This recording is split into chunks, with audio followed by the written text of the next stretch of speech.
Bienvenue sur Pole Dance Online et dans notre podcast Entre les barres. Je vous retrouve aujourd'hui pour parler d'un sujet qui fait partie intégrante du monde de la pole dance, la compétition. Pourquoi certaines personnes adorent monter sur scène alors que d'autres n'oseraient jamais? À quoi ressemblent vraiment les coulisses d'une compétition? Le stress, les entraînements, les backstage, les moments de grâce? On va parler de tout ça et sans filtre avec deux de nos enseignantes qui connaissent bien ce sujet, Bénédicte Rinaldi et Alina Popescu. Elles vont nous raconter leurs débuts, comment s'y prendre, leurs plus beaux souvenirs sur scène et aussi quelques anecdotes backstage qu'elles auraient peut-être préféré garder secrètes. Bienvenue dans ce nouvel épisode dédié à la pole dance en compétition. C'est parti!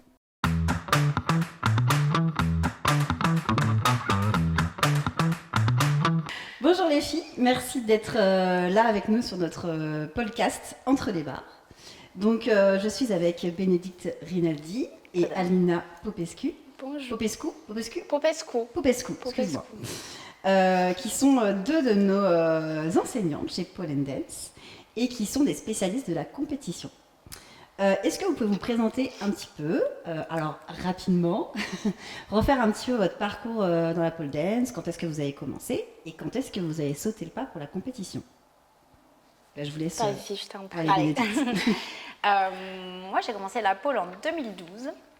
J'ai fait longtemps de la gym. Et puis, quand j'ai arrêté la gymnastique à 18 ans, parce que je partais faire mes études, donc je ne pouvais plus m'entraîner autant qu'avant, j'ai eu une période où j'ai rien fait du tout. Et ça m'a énormément manqué. Donc, j'ai cherché un sport et de préférence quelque chose un peu féminin, parce que j'étais dans un environnement, mon travail très masculin. Et en cherchant un petit peu, j'ai essayé 2-3 trucs. Et j'ai fini par arriver sur la pole. J'ai vu un reportage à la télé sur un studio. C'était un peu le début des studios qui étaient plus dans les clubs de strip, mais qui étaient vraiment des studios à part entière. Donc, il commençait à y avoir beaucoup de communication. J'ai commencé là-bas, à Pole Dance Paris d'ailleurs. Ok. Et tu m'as dit, c'était il y a combien de temps? C'était en 2012. En 2012, ok. Et j'ai fait ma première compétition assez rapidement, en 2013. D'accord, ah oui, c'était juste un an après avoir commencé la pole. Exactement. Ouais. D'accord. Dans le grand bain directement, parce qu'il n'y avait pas autant de compétitions qu'aujourd'hui. Donc c'était la compétition française qui était à la Cigale. D'accord, ok. Directement dans la championnat de France. C'était le championnat de France, ok. Oui. On en reparlera après. Ouais. Et toi, du coup, Alina? Et moi en 2012 aussi. Ah d'accord, ok. Même année. Moi je faisais rien en fait, pas de sport. J'étais une petite boulette qui n'arrêtait pas de manger. Mais j'avais 11 ans aussi, donc voilà. Et j'ai découvert ça avec une amie, sa sœur avait une barre dans son garage. Et après, elle a ouvert du coup l'école de pole à Béziers, l'atelier de Manon. Et c'est comme ça que j'ai commencé. Tu as commencé à Béziers? Ouais, juste pour le fun. Ok. Et la compétition, tu as commencé en quelle année? La compétition, c'était en 2021, donc longtemps après, oui. T'as mis un peu de temps. J'ai mis du temps avant de monter. Ok. Et d'ailleurs, c'était quoi votre déclic pour justement se lancer dans la compète? Moi, c'était un malentendu. En vérité.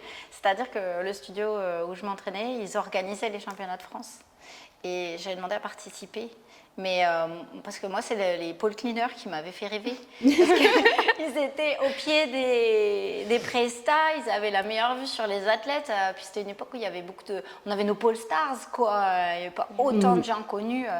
Et moi, je voulais essuyer les pôles et j'ai demandé si je pouvais participer. Sauf que Mariana Baum, qui était l'organisatrice, elle m'a dit oui, envoie-moi ta vidéo. Ok. Alors là, j'ai dit, quand même, moi je prends les cours depuis un moment chez toi, tu m'as déjà vu monter à une pole avec un chiffon, je sais pas ce que tu veux que je filme en fait. Elle me dit, mais non, mais moi je pensais que tu voulais faire la compète, une courais candidatée. J'ai dit, pardon, mais je les ai vus l'année dernière quand même.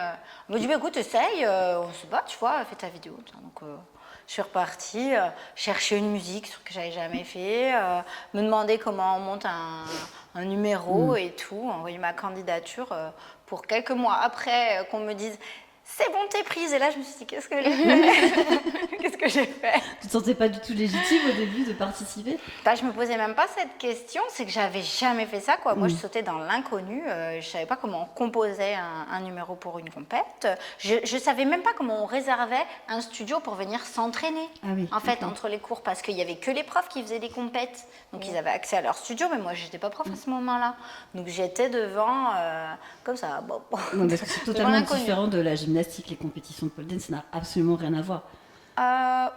Oui, c'est assez différent. Ouais. Il y a un côté pôle sport, il y a plein de types de compétitions. Alors celles qui sont pôle sport vont un petit peu plus ressembler à la gymnastique, mais dans tous les cas, il y a un passage scénique et une appréciation artistique qui prend plus ou moins de place.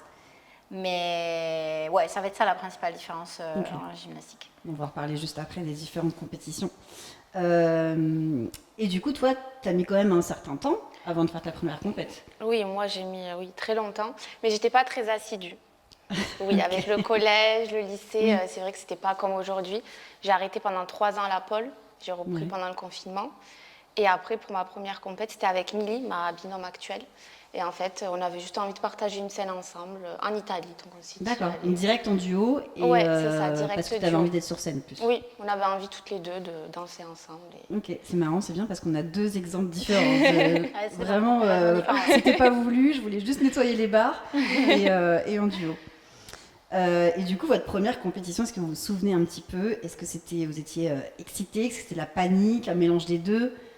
C'était quoi votre premier ressenti? Ou alors vous ne saviez pas du tout où, comme toi, où tu mettais les pieds?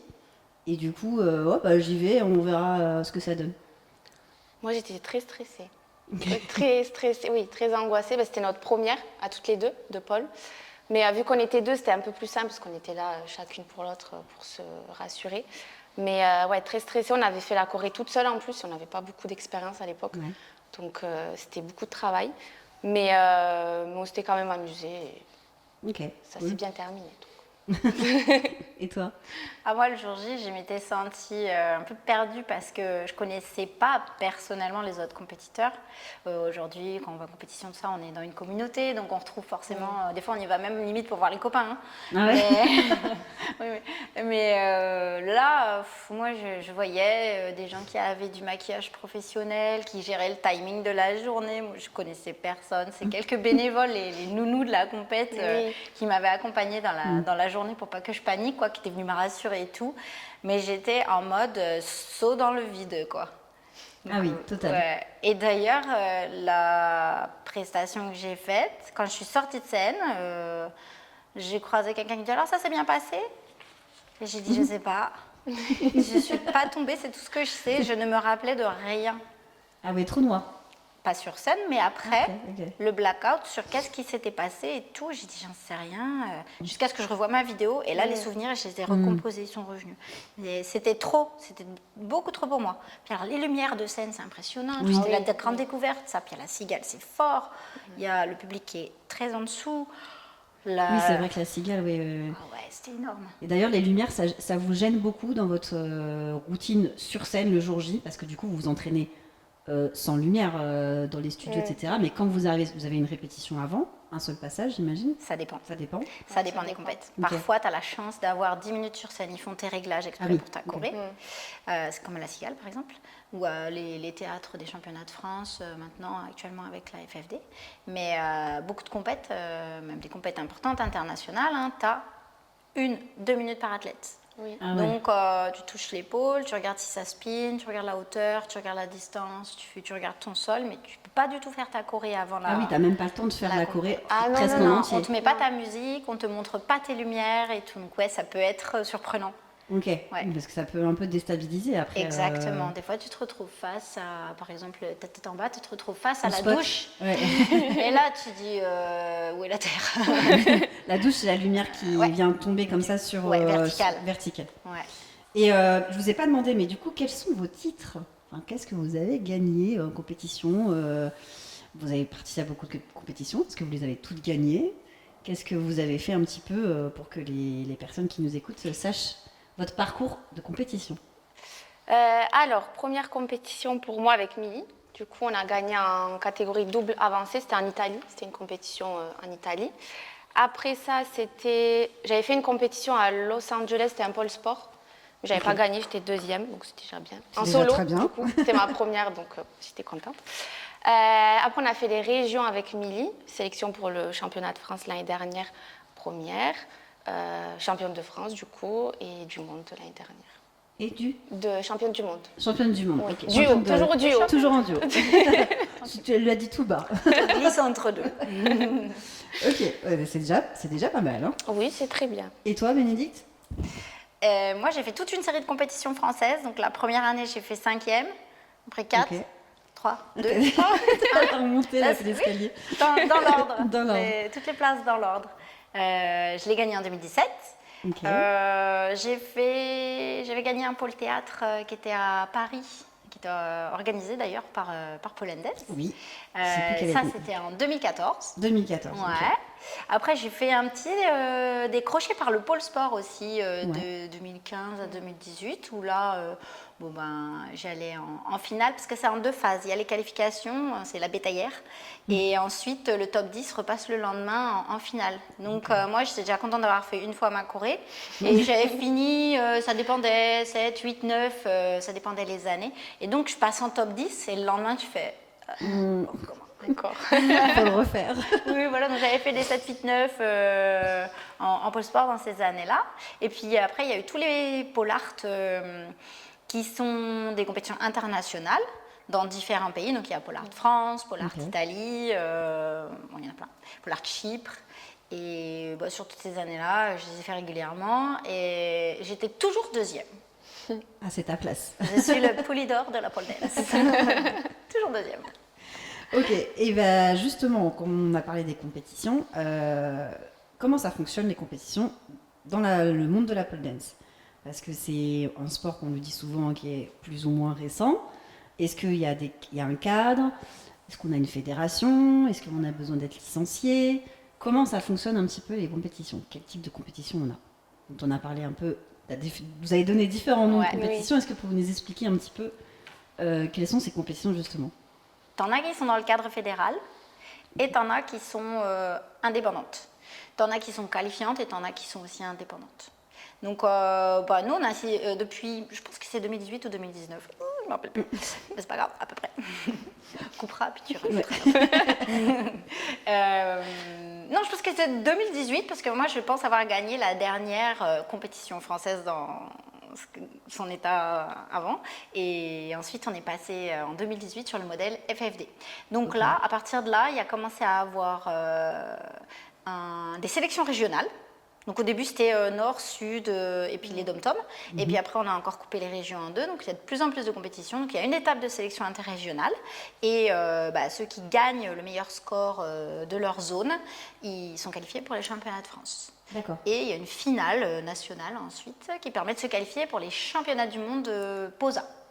Donc c'est l'équivalent d'un World Pole Art. C'est là, voilà, c'est ce championnat dont Alina parlait. Donc ça, c'est un peu le modèle qu'on va retrouver aussi dans les autres sports. Par région d'abord, après par pays, etc., etc. Un modèle fédéral, exactement. Okay.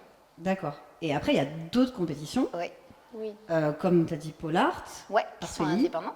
Oui, c'est des Pole Art qui sont organisés dans chaque pays, mais ça reste des compétitions internationales, donc il y a des compétiteurs de partout. D'accord.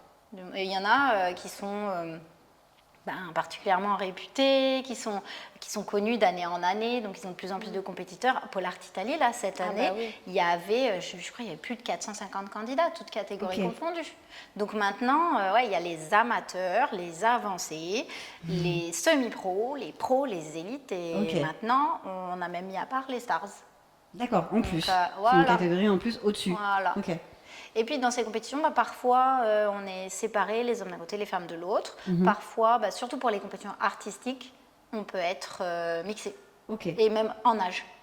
Oui, c'était ma question après. Est-ce qu'il y a des catégories par âge? Il peut y avoir. Mais ce n'est pas systématique sur toutes les compétitions. D'accord, c'est vraiment propre à chaque type de compétition. Exactement. En fait. Ok. Et Pôle Sport, c'est encore autre chose? C'est encore une autre type de compétition? Oui. Il y a 2 grandes fédérations qui organisent du pôle sport. Il y a la POSA et il y a l'IPSF au niveau mondial. Et après, ils ont chacun aussi leur fédération au niveau national. Ok. Et là, c'est un code de pointage différent. De toute façon, à chaque compétition, il y a son règlement. Mais là, tu as un code de pointage avec une liste de figures par catégorie. La souplesse, la force, les éléments dynamiques, les spins, Et il faut cocher des familles, il faut vraiment réaliser des critères selon la description de chaque dessin pour que la figure elle compte, la tenir, le temps minimum ou le nombre de tours minimum, etc. Il y a beaucoup de critères de réalisation qui font que tu vas gagner ton point ou pas. C'est un peu comme quand tu regardes le patinage artistique. Ouais. Là, on en a vu il n'y a pas longtemps. On voit les scores s'afficher dans le coin de l'écran. Et à chaque fois qu'ils valident un saut ou une combinaison, on voit les points s'afficher, monter et tout. Après, il y a les pénalités, etc. Après, tu as les pénalités sur l'exécution. Et en parallèle, tu as une évaluation sur des critères artistiques. Est-ce que tu as bien occupé la scène? Est-ce que ton costume, il était cohérent avec ton personnage, etc. Donc voilà, il y a plus de poids sur la partie technique. Même les critères artistiques, ils sont très technique en réalité, c'est sur la technique de danse et voilà, c'est un peu moins sur les émotions, c'est normal, c'est pas le concept. Mais ouais, c'est vraiment alors de règlement de 200 pages avec oui, parce que toi tu connais bien parce que maintenant tu es juge. Oui, alors je suis pas juge pour toutes les compétitions. Ouais, je suis pas juge pour tous les types de compétitions parce que certaines il faut passer des diplômes. Mais mais je suis juge pour les pôles théâtre. Pour les pôles art, il n'y a pas besoin d'avoir passé une formation particulière. On a invité en fonction un petit peu de son parcours. D'accord. Voilà, et puis on a un brief spécifique à la compète. Et pour la FFD, moi je suis même responsable de la commission arbitrale pour la discipline pole dance. Donc je m'occupe de former les juges, de les évaluer, de les distribuer sur les compètes dans l'année. Et je juge moi-même dans ce circuit-là, oui, aussi. D'accord.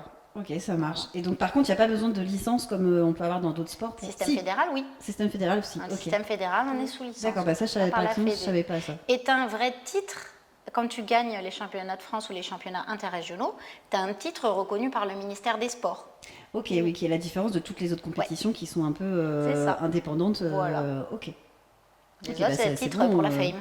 C'est pas des titres officiels, je dirais administratifs. Ouais. Et tout ce qui est compétition exotique, par contre, c'est encore autre chose totalement différent. C'est un peu sous le même fonctionnement, les points par tricks ou des choses comme ça. Ouais, tu as une partie de critères techniques, mais c'est technique aussi avec l'utilisation des talons. Du coup, comment est-ce que tu as bien réussi à utiliser tes talons? Tu viens pas juste faire ta choré de pole art, mais tu as mis des talons, parce que sinon tu vas pas scorer. Et après, sur l'artistique, sur le personnage, sur le côté sexy, chaque compète exotique aussi a son règlement. Règlement. Il y a des critères artistiques et des critères techniques. D'accord, ok. J'ai une dernière question sur le fonctionnement des compétitions. Si on a des élèves, des personnes qui veulent se lancer dans une compétition, où est-ce qu'ils peuvent trouver du coup tous ces règlements? Et là où ils doivent travailler pour gagner un maximum de points, etc. Par exemple, je ne sais pas, ils veulent participer à Pole Art Italie. Comment ils savent que c'est comme ça qu'ils vont avoir un maximum de points? Quels sont les tricks à placer, etc. Je vois les yeux d'Alina qui me dit vas-y, toi, explique. Oui, c'est une experte. Non, quand on fait une compétition, en fait, c'est vrai qu'il faut faire la démarche de se demander c'est quoi les critères. On peut toujours aller à une compétition et se dire moi je présente ma pièce, quels que soient les critères, c'est ma plateforme, j'y vais tout. Mais après, faut pas s'étonner des notes qu'on va en recevoir. Ça peut, mais voilà. Ça peut marcher, on ne sait jamais. Mais sinon, quand on s'inscrit à une compétition, déjà, le site de la compétition, ils présentent chacun leur règlement. Donc, les documents, ils sont écrits. Nous, le système FFD, le règlement, il est sur le site de la Fédé, avec tout, avec les produits, même de grippe que tu as le droit d'utiliser. Oui, il y a ça aussi. Tout ça, c'est... il faut vraiment regarder les règlements sur le site tels qu'ils ont été diffusés, parce que sinon, d'année en année, il peut y avoir des évolutions, des choses qui sont possibles ou interdites, différentes des années précédentes et tout. Donc, les organisateurs, en fait, ils ont toujours une plateforme avec les infos disponibles. Et les critères sont toujours expliqués dans les règlements. D'accord. C'est quoi des éléments de souplesse, c'est quoi des éléments de force, qu'est-ce qu'il y a derrière l'occupation de la scène. Voilà. Alors, tu peux avoir des règlements de pôle sport qui font 200 pages. Oui, avec comme Posa par exemple, j'avais trouvé pour le carnet de pôle pour m'aider un peu certaines figures, trouver quelques noms. Faire une combinaison de ça. Mais après, tu peux avoir des règlements qui sont plus succincts, qui disent dans quelle catégorie tu as le droit de t'inscrire en fonction de ton âge, en fonction de ton niveau, qu'est-ce qu'il faut pour être amateur, semi-pro, pro et tout. Et puis après, il t'explique toujours la grille d'évaluation et charge à toi d'essayer de cocher toutes les cases ou de te dire que tu vas avoir un parti pris et que tu vas essayer là de taper sur le maximum, tu vas un peu faire l'impasse sur d'autres critères. Ça se pose donc c'est assez facile, assez facile de trouver déjà les infos et après, justement, la préparation, c'est autre chose. Ouais. Et d'ailleurs, comment du coup vous vous préparez pour une compétition? C'est-à-dire, comment déjà vous construisez une chorégraphie? Est-ce que vous commencez par ça? vous commencez par autre chose, que vous commencez par trouver d'abord la musique, d'abord le thème. Dites-moi un peu comment vous travaillez. Nous, Oui, Lily du et coup, en moi, duo, par oui, exemple, en pour duo. toi. Oui, je prends toujours l'exemple du duo. Toujours la musique en première, même si on n'est pas souvent d'accord sur le. Ouais, c'est un peu dur quand t'es deux, forcément, il faut s'adapter. Mais on commence par la musique, on a toujours le même thème. On cherche à se bagarrer entre nous. En fait, Ah oui, c'est votre thème. c'est toujours le même. La compète avant la compète. C'est ça. Après, on va peut-être changer pour cette année, mais on verra. Donc, on prend la musique et après, on voit ce qu'on a envie de mettre, des choses qu'on maîtrise toujours. On essaye d'innover un petit peu aussi, de trouver de nouveaux portés ou de nouveaux petits enchaînements. Mais la base, c'est la musique quand même. Ok, la base c'est la musique. En tout cas pour nous. Ok. Et votre thème est toujours le même. Oui, Vous en voulez général, vous c'est combattre. toujours le même. Ça nous va bien, toutes les deux, ça nous correspond Ok. bien. Ça marche. Et toi, du coup, tu pars pareil, de la musique d'abord? Moi, ça a été très variable. Je travaille très rarement seule. Au début, j'ai travaillé seule et j'ai vite compris que ça allait pas m'amener très loin. Donc, et puis moi, je fais les compétitions. C'est pas mon métier premier, c'est pas ma carrière première. Donc, les compétitions, c'est en plus. Alors, si c'est pas pour moi l'occasion de progresser moi dans ma pratique, d'apprendre quelque chose, de goûter au monde de la danse, de travailler avec quelqu'un qui est un expert d'un style de danse, voilà. C'est pour moi ça n'a pas du tout la même saveur. Donc c'est un échange, moi, non pas avec une doublette, mais avec un coach en général.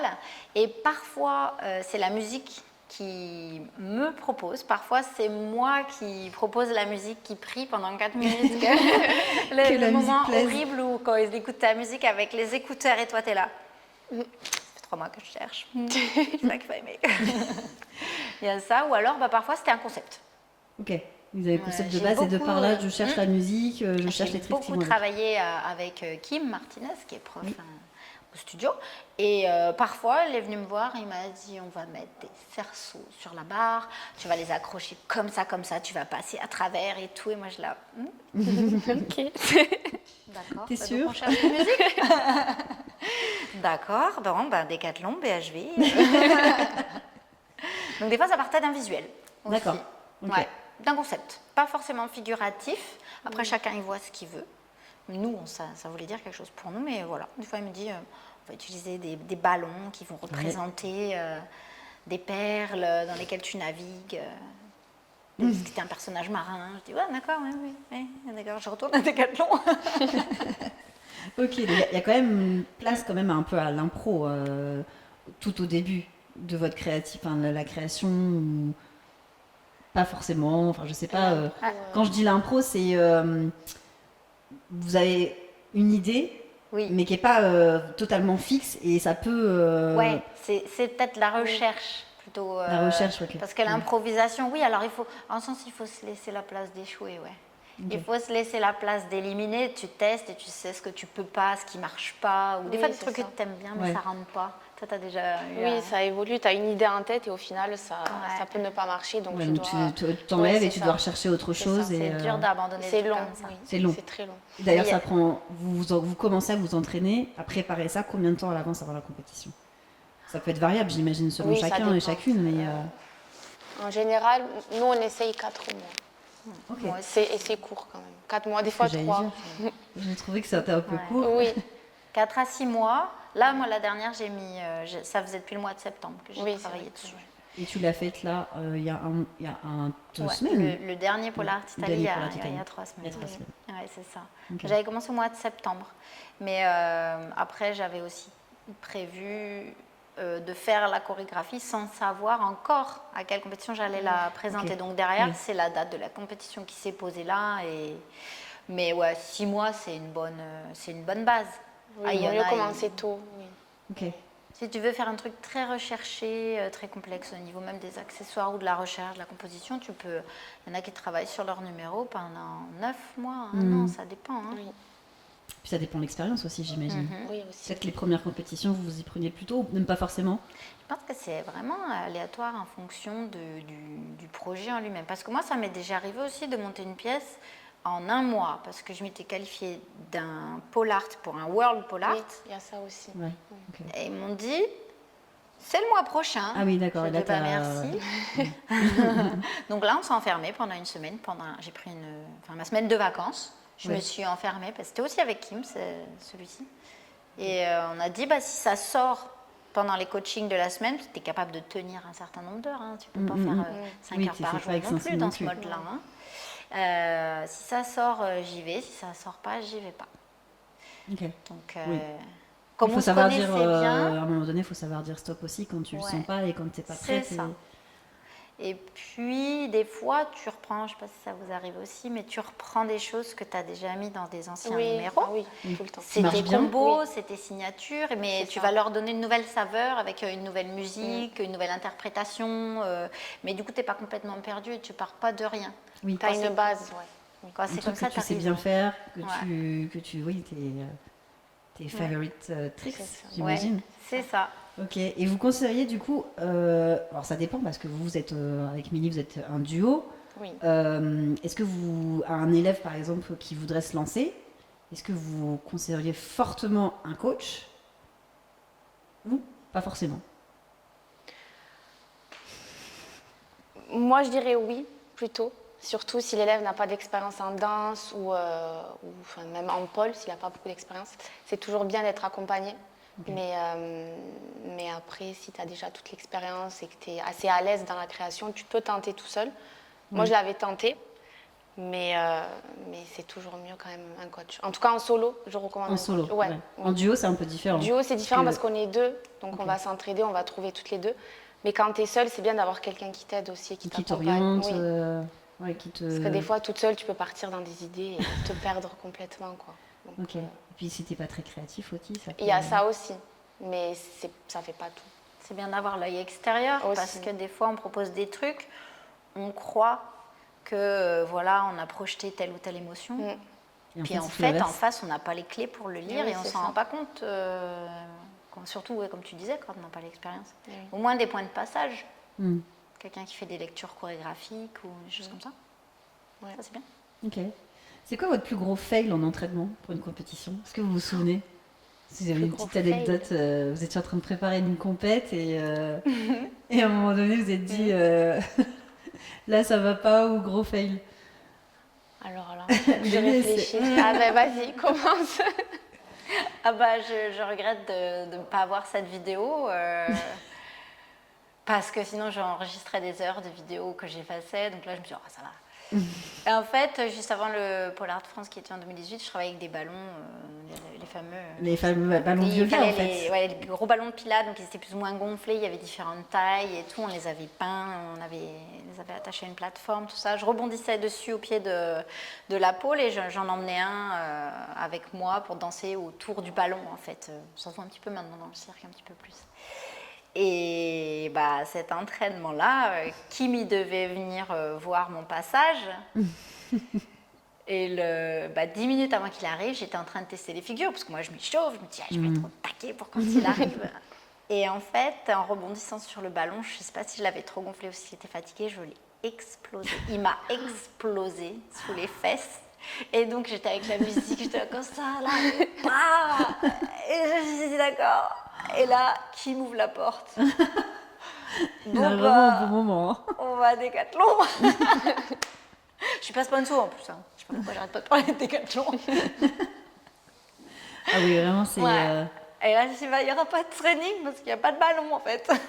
Il y a plus de Heureusement ballon. que c'est arrivé avant, du coup, Ouais. avant la compétition. Ouais. Ah ouais. Sur scène, ça aurait été moins sympa quand même. Sur scène, il y avait la possibilité d'avoir tous les problèmes. Ouais. D'en perdre un qui finissent dans le public, dans le jury, elles sont tombées. Ouais, on peut retrouver ces vidéos de la compète. Hein. Ouais. Pas de la l'entraînement. compète, ouais. C'est dommage, j'aurais bien mis les bonus avec. Mais toutes les vidéos de compète en général finissent sur YouTube. On mettra les petits liens. Beaucoup finissent sur YouTube. Et toi alors? Non, t'as pas de fail, toi. On n'a pas eu de gros fails. Il y avait beaucoup de fails entre nous, d'accidents entre nous avec Milly. De physique, d'accident, oui, ok. physique. Ou par exemple, je la lâche, elle tombe au sol, ou elle me donne un gros coup de pied, ou enfin beaucoup d'accidents. C'est les réglages, quoi. Mais oui, mais ça, on est habitué à force. Je fais quoi? C'est ça. Qu'est-ce que vous conseilleriez en termes de fréquence d'entraînement? durant une compétition? Comment vous vous entraînez? Combien de fois par semaine? Vous avez des plannings précis ou pas? Nous, c'est un peu particulier vu qu'on n'habite pas à côté. Oui. Elle est dans le sud, je suis à Paris. Donc, en période de compétition, on essaye de faire 2 week-ends par mois. Ok. Donc, un week-end, c'est moi qui vais à Béziers et l'autre, c'est elle qui vient à Paris. Et on se fait 10 heures dans le week-end, quoi. D'accord. Mais, Ok, et après, oui. on bosse toutes les deux, chacune de notre chacune de côté. votre On côté. essaye de trouver des idées. Mais c'est 2 week-ends par mois. Et avant la compète, on se voit toujours une semaine. Une grosse Complète. semaine, complète, où on refait. En boucle, en boucle. Oui. C'est ce Mais qu'on dit énorme, souvent. hein, C'est de énorme, tenir, c'est pas 10 le heures, meilleur en 2 rythme jours comme mais, ça. Ouais. 10 heures en 2 jours, oui, c'est... Oui. Vous avez 5 heures par jour, 5 C'est heures ça, on faisait les enfin, vendredis, quasi d'affilée. vendredi après-midi, samedi, le dimanche après mes cours. Ah ouais. C'est assez intense. Ouais. En plus, quand tu es en créa, tu t'épuises. Oui, surtout à deux. Voilà, porter 40 fois. Et ouais. Mais on t'aime, Milly. Oui. Moi, c'est un peu mon emploi du temps professionnel qui Oui. commande. Oui. C'est vrai, ouais. Parce que du lundi au vendredi, la journée, on travaille normal. Et après, c'est le soir, les studios, ils sont pleins avec les cours. Ouais. Donc, je jongle pour, tiens, il y a un cours annulé, je me cale ici, tiens, aujourd'hui, j'arrive à finir un petit peu plus tôt. Donc, par contre, du coup, je ne peux pas rester des heures et réfléchir, et il faut que j'arrive et là, que ce soit efficace, que je sache vraiment sur quelle partie je dois travailler, etc. Mais pour les phases créatives, je travaille avec des chorégraphes. Ok. Donc là, je partais, après avoir travaillé avec Kim, j'ai commencé à travailler avec Lorena O'Neill, qui est à Aix, chez Tonic. Et là, je partais le week-end. Ok. Donc je me mettais dans la bulle là-bas et on faisait un petit peu plus intense comme vous faites, des sessions de 2 heures ou de 3 heures par jour. Ouais. Pour construire, tester, trier, Ok. travailler sur la musique. Tu parlais d'improvisation, de travailler voilà, qu'est-ce qui passe bien, elle me montre des mouvements, tester sur moi, de me faire improviser, de me donner des contraintes, des exercices. Puis après, on sélectionne et on monte. Ok. Et on garde ce qu'on aime, ce qui est cohérent. Puis après, en parallèle, tu as tout le travail sur les costumes, sur le on en a pas encore look, parlé, ouais. sur tes accessoires si tu en as et tout. Donc tout ça, ça fait vraiment partie du show, quoi. C'est ça qui met en valeur. Oui, et puis qui fait qu'on travail. comprend aussi l'histoire Exactement. de la routine, Exactement. etc. Ça peut être minimaliste, Mm. mais il faut que ça soit bien choisi, Oui. de bonne qualité, quoi. Il faut que ça fasse vraiment partie intégrante. Ouais, exactement. Au niveau mental, comment est-ce que vous gérez votre stress avant de monter sur scène? Est-ce que vous avez, je sais pas, une chanson que vous mettez pour rester focus? Je sais pas, une boule anti-stress, je sais pas, quel est votre petit rituel? Moi, j'écoute des podcasts de motivation qui énervent. Non, mais c'est vrai. Qui énervent? Oui, c'est des petits discours, c'est des speeches de motivation. Ouais. C'est vrai? J'écoute. Oui, tout le temps. Sur Spotify, j'écoute ça, je me mets dans ma bulle, je m'échauffe, je fais des e-gueules.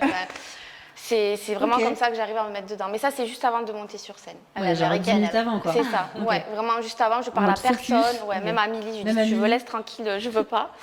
Et après, avant de monter sur scène, bien sûr, je me reconnecte à elle. Oui, c'est mieux. Oui, mais au moins ça m'énerve et ça me donne la niaque. Ah, ça t'énerve carrément? Oui. Okay. Moi, il me faut ça, sinon... Ok, c'est marrant. Pas de musique zen, non, ça, je peux pas. Ça me donnera des idées à certains. Ok, et toi, Béné? Moi, c'est plus le travail qui est avant la compétition pour arriver dans un certain état le jour J. Et du coup, là, je mettais énormément de pression, d'espoir et tout sur les 4 minutes de la compète quand j'ai fait mes premières. Et c'est trop parce que tu passes 4 à 6 mois de travail, puis ils vont filer comme ça en 4 minutes. Oui. Si à ce moment-là, tu as la peur de rater, quoi, d'avoir travaillé tout ça pour rater. Et petit à petit, c'était de changer la façon de travailler pour apprécier plus le chemin, tout ce qui se passe avant, pas que le jour de la compète.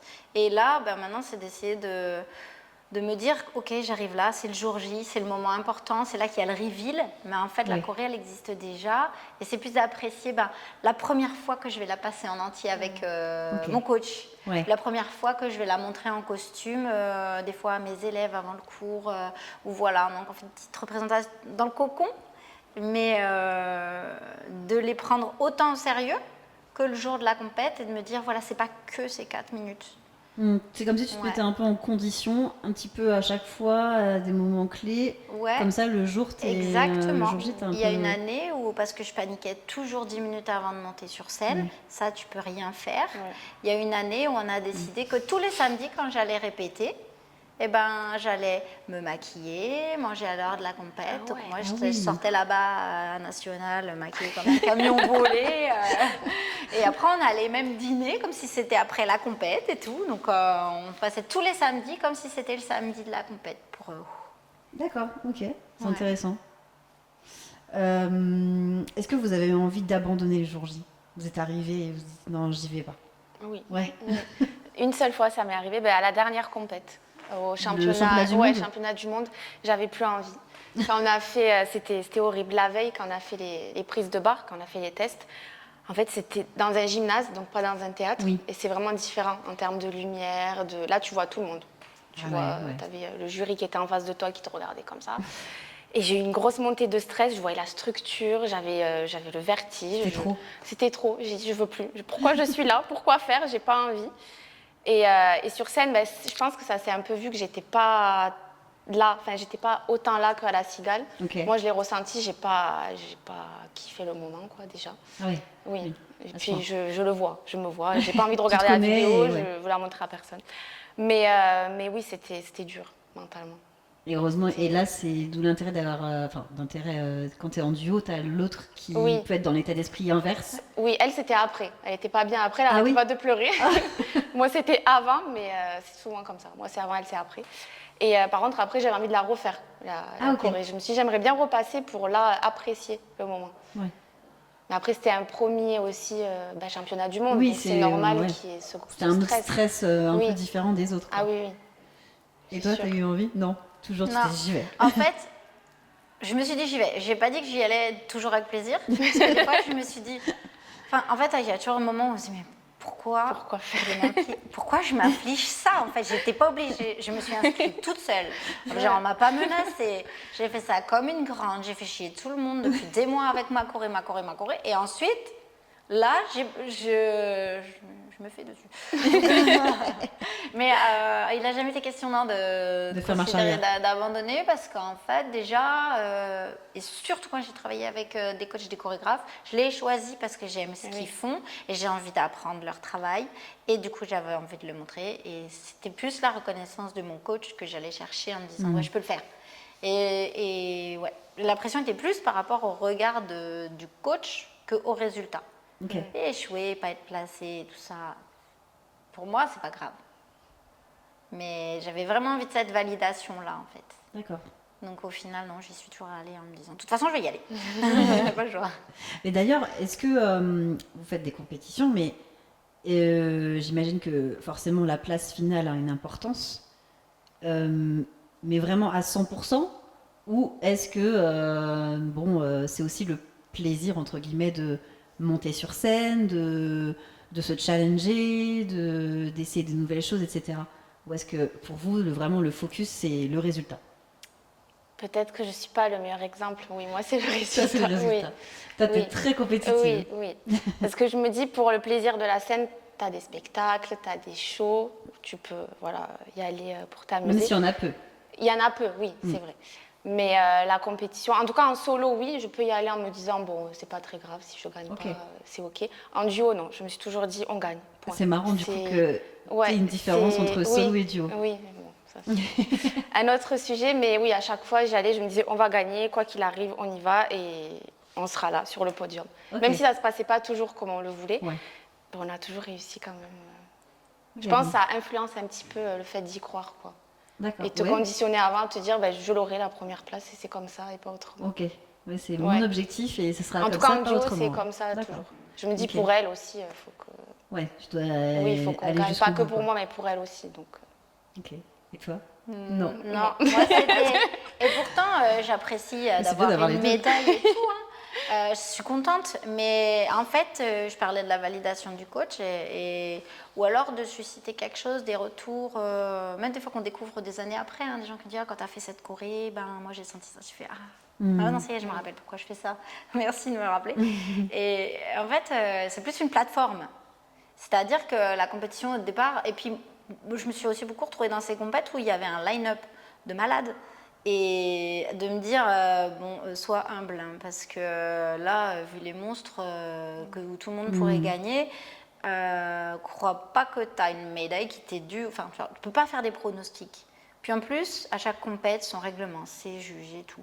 Donc parfois, tu crois que tu as bien compris les critères et tu crois que tu as bien montré certaines choses et en fait, donc tu t'habitues aussi à avoir d'autres centres d'intérêt. C'est plus la compétition pour moi, la plateforme et le fait que ça soit une compétition, c'est une motivation à bien faire les choses.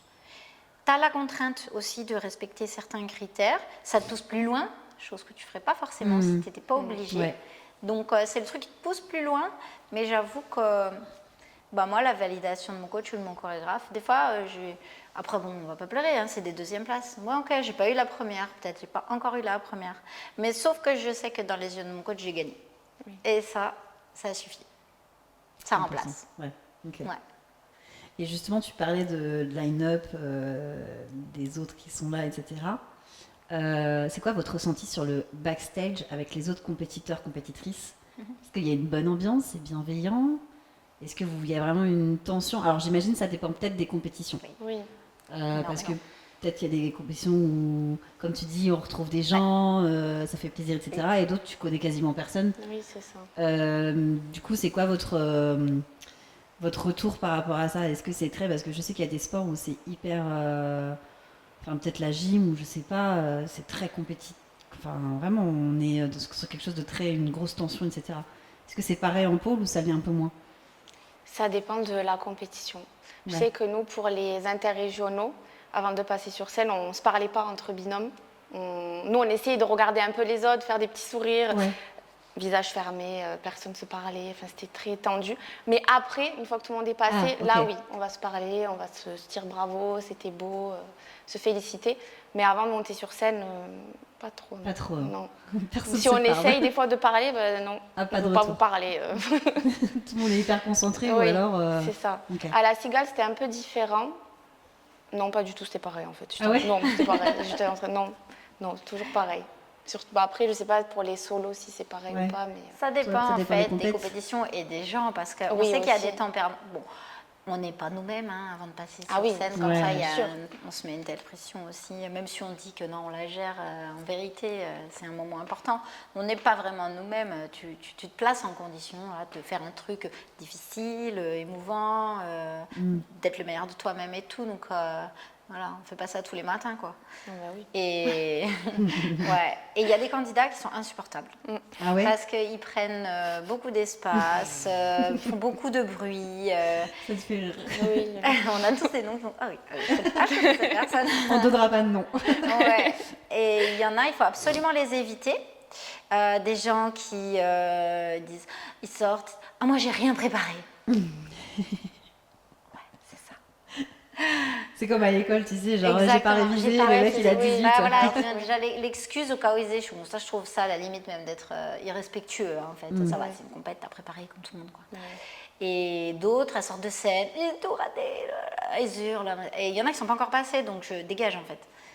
Laisse-les se concentrer, ne prends pas l'espace, mets pas ta laque dans la tête des gens. Voilà, quoi. Il y a des trucs comme ça. Par contre, il y a d'autres personnes ou compétitions où des fois le line-up et il y a beaucoup de respect mutuel en fait. Et moi quand j'arrive à une compétition, pareil, je choisis un peu l'heure où je vais arriver, où je vais me mettre et à côté de quel compétiteur je vais me caler. Quand je vais à Pôle Art Italie, moi je cherche toujours la team, surtout quand j'y allais toute seule, je cherchais toujours la team argentine avec Belen Serra et tout. Pourtant celle qui gagnait tout le temps, c'est la plus grande concurrente. Mais il y a un respect, moi j'admire beaucoup ce qu'elle fait, elle a toujours été aussi, elle m'a toujours dit qu'elle apprécie mon travail, bon voilà, bref, tu gagnes, toute façon, elle gagne. Dans tous les cas, donc question est réglée. Mais même avec d'autres personnes, voilà, tu sais qu'il y a un respect mutuel, que tu vas t'encourager, que chacun va faire son truc. C'est ce que tu vas, toi, faire sur la pole, ça ne va pas la faire rater, elle. Parce qu'elle réussisse ou qu'elle rate, toi, tu vas faire le même numéro. Donc, après, ben voilà. Ça pose la discipline, je trouve, vers le haut, quand chacun est juste là pour faire le meilleur. Ouais. Et puis, après, les résultats, c'est une autre histoire. Et on n'a pas parlé de ça, mais comment vous gérez les réseaux sociaux et la pression? Parce que j'imagine, avant, il y a plein de gens qui savent que vous allez faire une compétition. Est-ce que vous mettez en mute tous les réseaux? Est-ce que vous partagez quand même en temps réel? C'est une question bête, mais est-ce que peut-être ça vous aide aussi justement à rester motivé de recevoir des messages? Nous, on partage, mais on met une petite photo, une petite story, mais c'est tout. Rien de plus. Ok. Et après, par contre, oui, là, on bombarde, on met des stories. Mais on attend quand même de passer avant de trop parler et de trop exposer. Quoi. Ouais, de toute façon, vous vous mettez dans votre bulle. Oui, j'imagine c'est pareil de ton côté. T'as pas trop la tête au réseau le jour J. Tu mets ta petite story le matin et après, c'est tout. Quoi. On reçoit des messages, c'est vrai que ça fait plaisir de recevoir des encouragements ou de savoir qu'il y a du monde derrière nous quand on y va. Moi, ça m'est arrivé que ça me rajoute de la pression parce que quand je partais au championnat du monde, il n'y avait pas vraiment une team France encore à ce moment-là. J'y allais toute seule et c'était un peu le fardeau de représenter mon drapeau, quoi, de me dire, oh là là, si j'échoue, c'est c'est moi qui représente la France. Des patriotes. Et je me disais, oh là là, ça fait quand même beaucoup dur à représenter juste moi toute seule. mais la plupart du temps, non, c'est génial. Puis après, il faut faire le tri. Les gens, ils ne savent pas dans quel état on est. Donc, c'est juste l'intention de nous envoyer un petit message. Et franchement, moi, j'aime bien parce que ça rebouche. Oui, ça fait plaisir. C'est vrai que les messages qu'on reçoit en privé, ils sont chouettes. Ouais. Mais avant la compète, non, je ne fais jamais trop le clown. C'est vrai. En mode disparition pendant 6 heures. C'est bientôt. Non, mais c'est pas, il y en a, ils sont tellement full réseau que ça pourrait peut-être les aider aussi à. Oui, il y en a qui sont comme ça, et ils savent même mettre la pression sur un jury en faisant ça, certains. Ah ouais? Ouais, parce qu'ils sont tellement présents en mode je suis prête, je vais y aller, ça instaure quelque chose avant. Ok. Ouais. Ah, il y en a des petits malins. Du coup, qu'est-ce que vous conseilleriez aux élèves? Est-ce qu'il faut, par exemple, déjà avoir un niveau très avancé, ultra avancé pour faire la compétition? Est-ce que c'est vrai ou c'est faux? C'est faux puisqu'il y a des compétitions amateurs. Okay. Donc tu peux commencer, il me semble que c'est 1 an de pole. Enfin, non, où il n'y a pas de... Ça dépend, chaque compétition définit un peu le monde amateur avec ses propres critères, mais oui, c'est un ordre de grandeur. Ouais. Donc même les pas débutants, mais plus intermédiaires, on va dire, peuvent se lancer en compétition amateur. En tout cas, pour une première scène, c'est très bien. Et qu'est-ce que vous conseillez, du coup, pour une première scène? Mais pour ces niveaux-là, c'est juste le niveau de ne pas se mettre en danger, en fait. Oui. Voilà, de pouvoir présenter un minimum de combinaisons sans que ça soit une mise en difficulté ou une mise en danger technique, quoi. Ok. C'est ça l'histoire. Un fil conducteur abouti. Ouais, exactement. Okay. Juste suffisamment de skills pour faire quelque chose qui a du sens sur la pole, même si ce n'est pas des énormes difficultés, et de les faire d'une manière où ils sont maîtrisés. Parce qu'il y en a certains qui font leur première compétition, et moi, ça m'est arrivé au bout des 4 minutes, quand je juge, de dire non, s'il te plaît, ne remonte pas. Ah oui. Non, ne remonte pas sur cette... remonte. Parce qu'il y a la fatigue, les accroches sont difficiles. Donc en fait, c'est le seul truc qu'on demande aux athlètes, c'est vas-y avec ton niveau. Il y a des catégories pour tout le monde, effectivement. Et ça, c'est top. Oui. Mais c'est juste de ne pas faire des choses qui te mettent trop en difficulté, où tu pourrais t'arriver à un accident, quoi. Et c'est quelle compétition, du coup, il y a de l'amateur partout, mais vers laquelle est-ce qu'ils pourraient s'orienter vraiment en premier, s'ils ne sont pas trop sûrs d'eux, qui serait, entre guillemets, je dirais, la plus accessible pour des amateurs? En tout cas, quelqu'un qui fait de la pole depuis 1 an, qui a une bonne technique sur les figures de base, les inversions de base, etc. Il y a plein de polartés assimilées pour ça, avec des catégories amateurs. Et il y a les défis danse aussi qui se développent maintenant. Ah oui, c'est vrai. C'est des compétitions de la FFD hors circuit. C'est-à-dire qu'elles ne sont pas qualificatives. Ok. Elles ont un règlement proche de nous, notre circuit interrégional et national. Et du coup, elles donnent beaucoup de place au monde amateur. D'accord. Et voilà. Ou alors des pôles art, où il y a plein de catégories. Les PSO aussi. Ouais, il y a plein de niveaux dans les PSO Ok. possibles. Ouais. Ouais, Ouais. t'as le niveau 1, c'est amateur. Et après, Ouais. tu as plusieurs catégories dans chaque niveau. Il faut regarder Ok. les T'as autres pays aussi. drama, art, oui, ok. sport, tu as vraiment Ouais. plusieurs pour tout le monde, pour le coup. Il y a Les PSO. Les pôles scène. Oui, Aussi Pôle avec scène. une belle Pôle scène, catégorie ouais. amateur Ouais. qui a eu lieu l'année dernière. Ouais. oui, il y en a plein en fait. Dans différents pays, Ouais, d'accord. il y a des initiatives indépendantes, c'est-à-dire c'est pas des compétitions qualifiantes, Oui. où il y a des belles catégories amateurs. Il y en a, le focus est sur les amateurs et les semi-pros. Ok, bah c'est cool ça, Mm. pour ceux qui veulent se lancer. Est-ce que, on va sûrement poser la question, mais est-ce qu'il y a besoin d'être absolument souple pour faire de la compétition? Ah non, pas du tout. Non. Non, mais c'est peut-être une question bête, mais peut-être qu'il y en a qui se disent ah, mais non, mais je peux pas me lancer parce que j'ai pas mon écart, ou je sais pas, je peux pas aller chercher mon pied derrière ma tête. Bah, si on veut faire du pôle sport et qu'on est obligé de remplir la case souplesse, ça va être un problème, ou ça va faire une impasse, on va laisser des points. Mais si on veut faire une compétition artistique, Ouais. la part de la technique existe. La souplesse, c'est une partie de la technique parmi d'autres. Donc, non, on n'a pas besoin de savoir tout faire. La souplesse, la force, les éléments dynamiques, les transitions, les spins, il y a plein de choses en fait. Donc, si on est à l'aise sur d'autres parties, ça peut marcher. Ok. Bon, c'est bon à savoir pour eux. Qu'est-ce que vous pourriez donner comme conseil pour quelqu'un qui veut se lancer en, je sais pas, les 3 premières choses à faire? 3 premières choses à faire. Par quoi commencer? Les 3 premiers éléments par lesquels leur conseilleriez de commencer? De choisir C'est dur, quelque chose d'authentique, qui leur plaise à eux et Oui. de savoir pourquoi ils veulent montrer ça avant tout. Ce que j'allais dire aussi. Oui. Parce que c'est vrai qu'il y en a qui ont un petit peu de frustration quand ils font leur première compétition, puis qu'ils n'ont pas des super notes, mais en fait, on se rend compte qu'ils ont pris une musique parce qu'ils l'aiment bien, mais ils aiment bien la radio. Ouais, Oui. oui. Ça, c'est la musique que tu peux écouter quand tu fais la peinture chez toi, quoi. Et c'est pas forcément la musique qui est la mieux à utiliser, parce qu'il y a la matière pour danser dessus. Et puis, ça serait d'amener la danse sur la pôle aussi, je dirais. Parce que souvent, quand on commence, on veut faire absolument ces figures qu'on aime bien. C'est son challenge. Et puis, on oublie qu'il faut les lier avec le concept. Donc, ils dansent, ils font le concept en bas.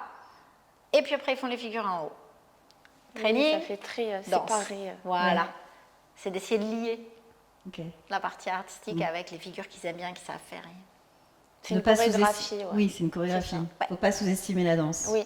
Parce que c'est de la pole. Ouais. Dance. Et dance. Ouais. La danse, c'est pas que par terre. Non, Oui. c'est debout. C'est aussi sur la barre. De l'emmener là-haut. Ouais. Ok. Et selon vous, quel serait le plus gros cliché de la compétition? Plus gros cliché. Ouais, un truc que souvent on dit sur la compétition en pole dance et qui n'est pas forcement vrai. C'est dur. Alors hein. là, c'est le, Les questions sont dures, hein. c'est le piège. Ah là. ouais, là, je réfléchis. Non, parce que moi, je pense à des numéros clichés. À... Ah bah pourquoi pas, ça peut être ça aussi. Hein. Ça va être les numéros qui sont surexploités. Bon, enfin, les clichés qu'on voit en compétition, pour moi, c'est un peu les numéros qui sont surexploités ou les musiques qui reviennent. Ouais, Ah oui, il y a des non. musiques Oui, tout le le choix temps qu'on... musical, ouais. oui. Voilà. ça, c'est Soit vrai. parce qu'elles sont à la mode dans l'année où on a eu tous les Suicide Squad. Roxane nous poursuit. Il y a un moment, c'était Pirates des Caraïbes, Avatar, enfin, les grands succès. Chacun. Ouais. Et en plus, ça peut arriver qu'il y ait quelqu'un qui le fasse bien. Là, le top, ce serait que quelqu'un le fasse avec humour. Hein, parce qu'au bout d'un moment, ou une combinaison de toutes ces musiques pour un numéro comédie ça serait dans pas un mal, pôle ouais. théâtre. Ouais. Mais ouais, c'est ça ou c'est les numéros avec trop de drama. Trop Je de- suis ouais. triste. Ah oui. Mais j'ai quand même de l'espoir. Ça fait très kitsch. Ouais. Tu es revenue. C'est peut-être trop en fait. C'est- Ouais. oui. Trop Donc, exagéré. quand tu as des mime. accessoires Ouais. immenses, tu te Ouais. déguises en dragon, il y en a. Ah oui, oui, c'est Ouais. Et il y a vraiment de tout. C'est important, comme tu le dis, c'est tu te déguises en dragon. C'est qu'on voit que c'est un costume qui cache le manque de réalisation derrière, en fait, qui vient compenser. Parce que il n'y a pas de thème qu'il faut pas faire. Oui. Parce qu'il y en a, ils sont très bien faits, mais par contre, c'est pas parce que tu as mis le pâté sur les ailes de dragon que ça t'affranchit de faire le dragon sur la poule, en fait. Voilà. Comment savoir quand on est prêt? Prête?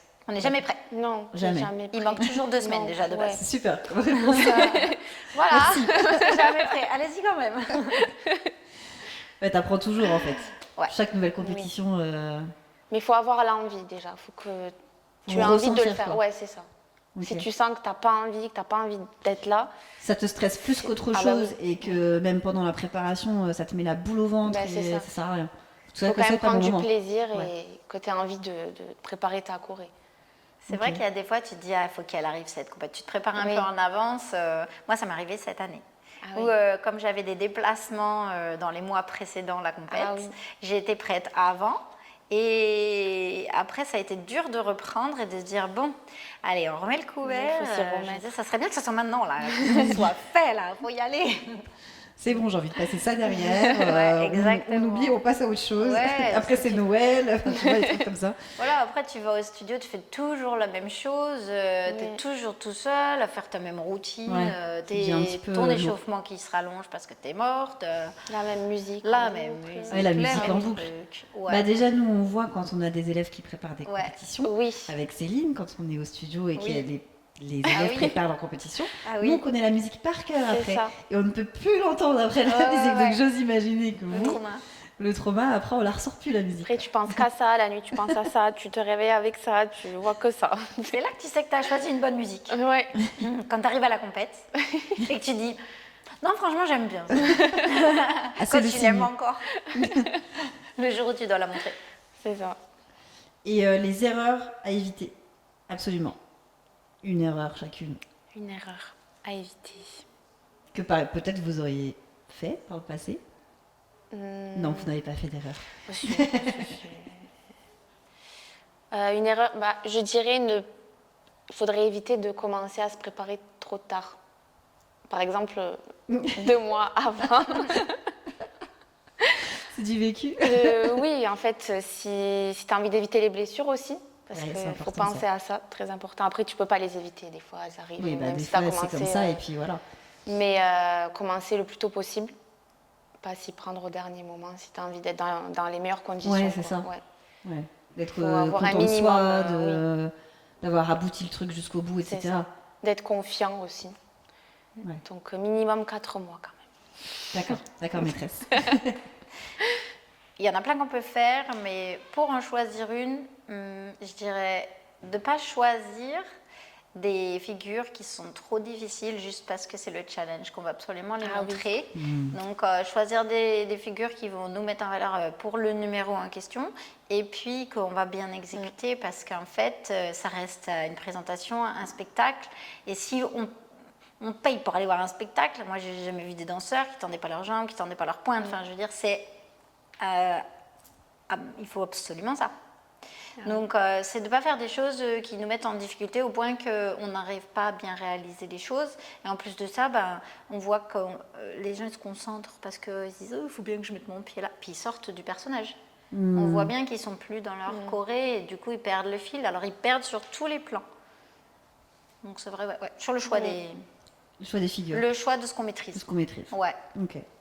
Et on a déjà un peu évoqué ça, mais pour le choix de la catégorie, est-ce que c'est bien, je sais pas, de demander conseil à un prof comment, si on ne sait pas du tout, ou même si on ne prend pas de cours et qu'on s'entraîne tout seul tout le temps, comment bien choisir sa catégorie?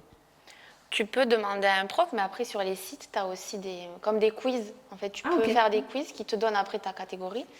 Et tu as des descriptifs aussi de chaque catégorie, donc tu peux à peu près te situer. Tu as des vidéos aussi sur YouTube avec chaque catégorie. Donc tu as vraiment tous les éléments pour t'aider et te guider. Ok, il y a ce qu'il faut. Quoi. Oui. Oh, oui.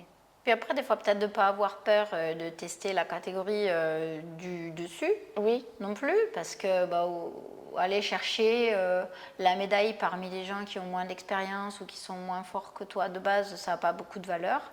Il y en a qui se battent pour aller trouver la catégorie où il n'y aura personne.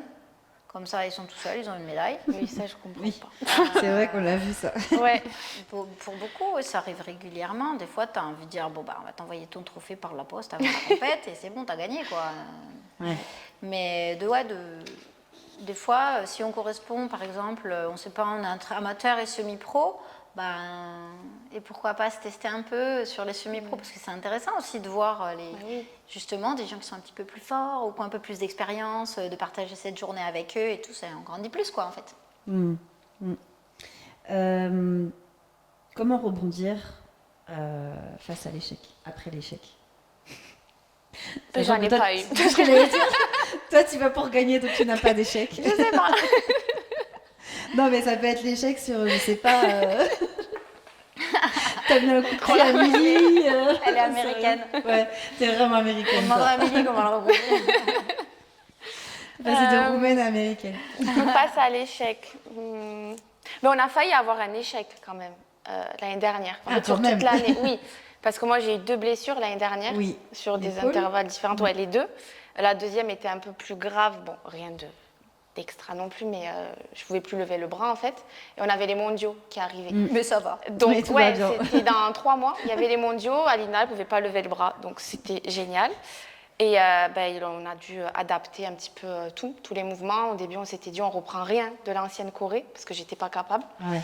Donc, mentalement, c'était dur de me dire, on ne va pas régresser, mais on va un petit peu faciliter les choses. Et au final, avec le temps, avec le renfort, on a réussi à remettre quand même ces choses-là. Donc, c'était rassurant. Mais au début, il y a beaucoup de préparation mentale. Ouais, c'est une remise en question. Oui. Donc, tu as eu ton petit échec. Un petit peu, quand même. Moi, c'est de ne pas avoir trop d'orgueil. C'est bien.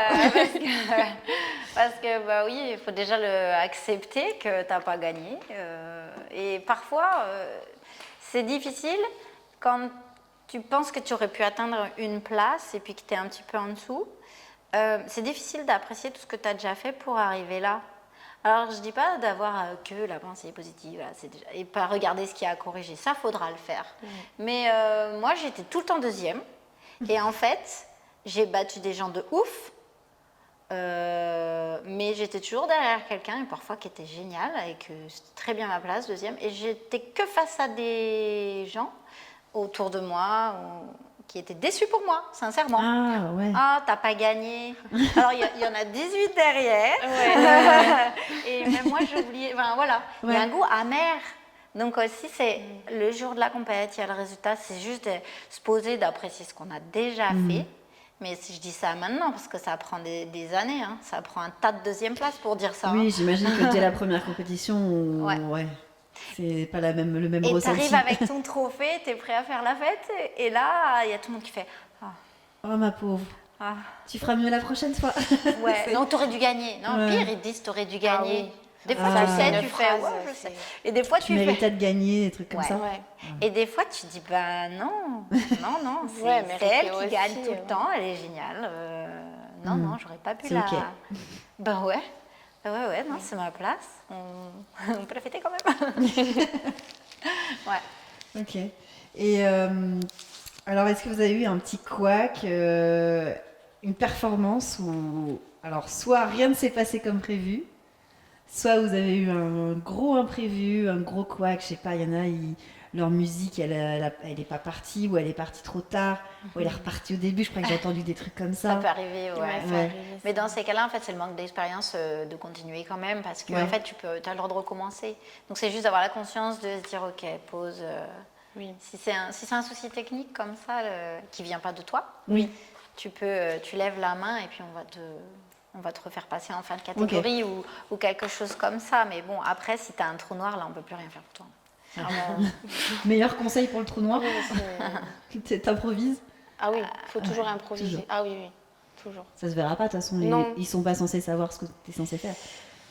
Sauf si tu l'as déclaré sur ta fiche de pôle Ah sport. oui, Ah oui, là c'est différent. c'est Oui. différent. Voilà, t'as la- Suivant les compétitions, fais attention. Oui. Ouais. Non, ça peut arriver de faire une erreur, mais oui, c'est vrai que disons qu'il faut pas lâcher le steak à ce moment-là parce qu'on ne sait pas ce que tu vas faire et parfois on ne voit pas que tu t'es trompé Mais toi c'est seul, ça. tu sais en fait. Faut Ouais, pas y a qu'on tout. le voit sur ton Ouais. visage. Oui. C'est ça. Ok. C'est frustrant de ne pas avoir présenté le truc. Ah plus- oui, oui. Ouais, c'est ça. T'avais un truc en tête et C'est tu sors ça. de scène et tu te dis ça m'embête quand même. C'est ça. C'est pas ce que je voulais. Bah, comme tu dis, quand tu t'es blessé, c'est Oui. pas ce que tu voulais de base. Donc j'imagine que le jour J sur scène, Ouais. le ressenti Ouais. doit être encore pire. Oui, bah, en parlant d'échecs, du coup, j'ai oublié tout à l'heure. Ah, t'as un autre échec. Oui, bah, c'était notre chorégraphie des mondiaux. Ouais. Donc même si on a gagné, le résultat, pour moi, il n'était pas assez bon, quoi. Ok. Donc pour moi, c'était un échec personnel. J'étais Ok. pas très contente, quoi, de De ce que la ok. de la victoire. On avait gagné, mais pour moi, c'était non, en fait, c'est une note nulle, T'attendais plus. nulle. Mais oui, j'étais Donc, pas fière. Tu as envie de gagner, tu y vas pour gagner, mais des fois, la médaille, ça ne te suffit pas Non, à être c'est ça. fière de J'étais toi. pas fière du résultat, de ce que j'avais fait aussi. Bon, compte tenu des circonstances, j'ai fait ce que j'ai pu. Mais oui, le résultat compte quand même. C'est pas que la médaille, c'est aussi derrière le feedback, etc. Ok, le résultat personnel, en Oui, fin en de fait, compte. c'est ça. Parce Du que coup, toi, je me t'avais suis dit, les prochains projeté. seront différents. Ok. Ouais. Et pour finir, est-ce que, j'imagine que oui, peut-être que c'est le cas pour beaucoup de nos élèves qui se sont lancés dans la compétition, mais est-ce que ça vous a aidé à prendre confiance en vous? Oui, Ou ça se trouve toujours pas, je ne sais pas. ça aide. Toi, ça t'aide. Oui, moi, ça m'a aidé. Ouais, Oui. ça Ça m'a boosté. Après, T'es une star maintenant. mais je suis une star. Non, pas du tout, non. Mais quand j'étais petite, j'avais pas du tout confiance en moi. Mais du tout. C'est pour ça que j'ai arrêté la pole, etc. Enfin, on pourra faire un podcast sur ça. On fera un podcast Ça spécial s'appelle une présentation d'avenir. psychothérapie, C'est ça. Alina, ça s'appelle une psychothérapie. Un podcast. Mais en tout cas, ça a aidé. Entre la première compétition et la dernière, j'ai vraiment vu la différence. Et même l'état Mindset d'esprit. différent. Ouais, complètement. D'ailleurs, Même est-ce que avant tu de- t'étais imaginé plus jeune, je sais pas, avant de commencer la pole, tu t'étais dit je ferai de la compétition un jour? Ah non, pas du Genre, tout. c'était impossible Je pour m'étais toi. pas imaginée sur scène déjà. J'étais une petite boulette en train de manger des chips et des bonbons. Donc non. Franchement, le parcours, il a été... ça La a fait pole t'a ça. transformé et Oui. la compétition Ah aussi. oui. Complètement. Positif, Oui, très positif. tant mieux. Moi, j'ai toujours fait de la compétition parce qu'en gymnastique, ça va Ouais. avec. On ne fait pas de gymnastique Faut pas faire de compète. loisir Ouais. longtemps, quoi. Donc, c'est sûr que ça va avec. Donc, ça me paraissait tout à fait normal dans le parcours d'avoir des points de passage. C'est les compétitions, c'est les points où on évalue si on a progressé ou pas. Mais c'était plus le fait de faire de la scène et tout parce que moi, j'avais aucune idée de comment on présente un numéro. Alors, je savais recevoir les émotions des numéros que je voyais, mais je ne savais pas du tout les donner. Et puis, on n'est jamais arrivé. Donc, moi, quand j'ai demandé à Hakim de travailler avec lui la première fois, j'ai vu sa tête et il a dit « Oh, la corvée !» Après, il a tout démonté, tout remonté. Et maintenant, j'enchaîne les pole art. Voilà. Voilà, faut aller voir Kim. Voilà, c'est ça. Quel est le moment qui vous a rendu le plus fier dans votre carrière de compétitrice? Zéro idée. Elles ont fait, je sais pas combien de compétitions, mais zéro idée. Bon, j'en ai pas fait autant que la star à gauche. Non, moi, c'était le championnat de France à la Cigale. Ok. Ouais, j'ai passé un très bon moment déjà sur scène. Ouais. J'étais fière. Tout s'est bien passé. Et puis, d'être championne de France, quoi. J'ai beaucoup pleuré chez moi. Puis, il y avait ma mère aussi qui était Ouais. là. Il y avait mon C'était meilleur tout un ami, ensemble. oui, mon copain aussi. C'était beaucoup d'émotions. Plus que les mondiaux, au final. Ouais. C'était Mondiaux, t'as une mal vécu. consécration, en Ouais. fait. Clairement, c'était ça. Ok. C'était, ouais.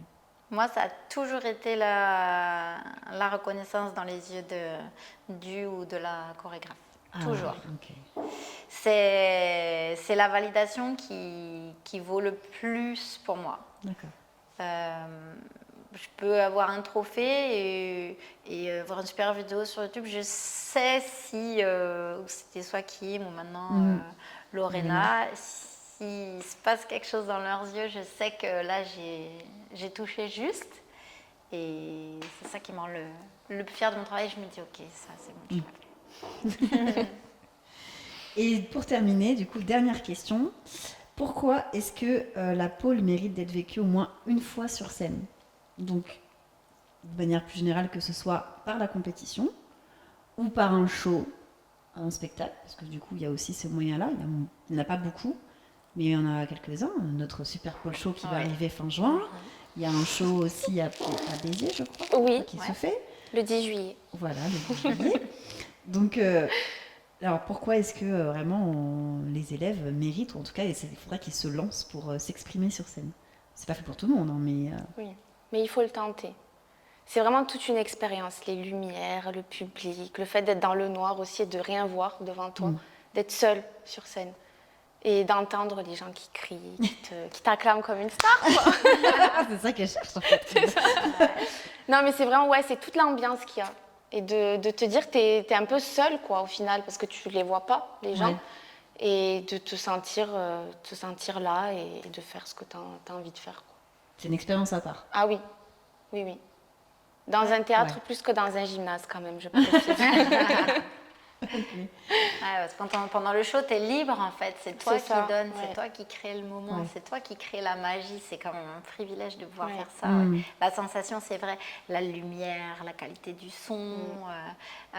Puis après, il y a toute la préparation. Enfin, les tu vois, aussi. ça part d'une idée. Et puis, qu'est-ce qu'on concrétise? Et là, quand tu passes sur scène, que tu le montres, qu'en plus, après, tu as même la reconnaissance des gens, de pouvoir le montrer même à ta famille, à tes amis ou aux gens comme bien la pole dance en général. Quand tu as ces retours-là, tu te dis, c'est parti d'une petite idée. Et puis, on lui a donné vie, quoi. C'est les chorés, les spectacles, c'est comme des bébés, tu vois, ça, que tu fais naître et tu leur donnes leur propre vie. En fait, c'est toute l'émotion qui va en découle. Tu as une adrénaline aussi au moment. Alors, c'est vrai que des fois, c'est trop. Pour certains, ça peut être trop. Les premières fois, c'est très impressionnant. Et puis après, tu apprends progressivement à l'apprécier. C'est-à-dire que si tu fais jamais la première fois, tu n'auras jamais la deuxième, la troisième et la quatrième aussi pour pouvoir, là, c'est vrai, apprécier plus. Être peut-être plus en maîtrise aussi. Mieux gérer le moment. Avoir plus de choses à proposer et tout. Il faut bien commencer. Oui, c'est ça. Il faut bien commencer quelque part. Il faut se lancer. Voilà, c'est le mot de la fin. Lancez-vous. Merci les filles. Des fleurs, comme Alina. Comme Alina. Soyez des stars, comme Alina. Merci beaucoup les filles. C'était très sympa. On mettra les liens, avec plaisir. On mettra les liens de quelques-unes de vos performances sur scène. Plaisir. Et puis, s'il y a des élèves qui ont des questions à vous poser, si vous voulez bien. Avec plaisir. Ils peuvent poser en commentaire, vous envoyer un petit message sur Instagram. Et voilà, je vous dis à très bientôt sur notre podcast Entre les barres. Coupe.